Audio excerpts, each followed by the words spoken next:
Building birdhouses, zip-lining through the trees, and wrangling snakes were just some of the activities at the LSU AgCenter's first ever nature camp.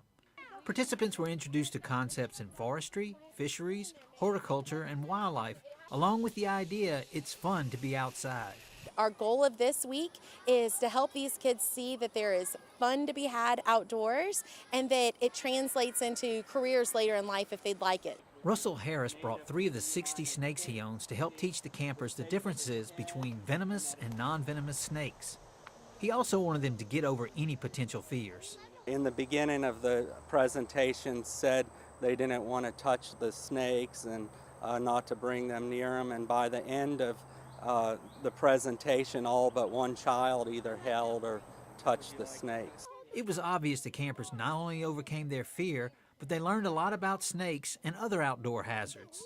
I've learned that snakes with triangle heads are venomous and snakes with circle heads are not venomous. If they have a diamond-shaped pupil, then they're venomous, and if they don't have a diamond-shaped pupil, they are not venomous. For poison ivy, if it's 3 leaves, you leave it alone.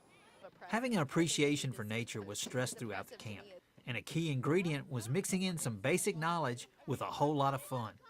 We're hoping that they start choosing outdoors over indoors a little bit. We want them to appreciate nature. In every activity we do, we clean up after and we talk about leaving nature the way it was when we found it. That's what we want them to gain out of this camp. Plans are to hold a second camp next summer, which will be open to students entering the 2nd through 5th grades.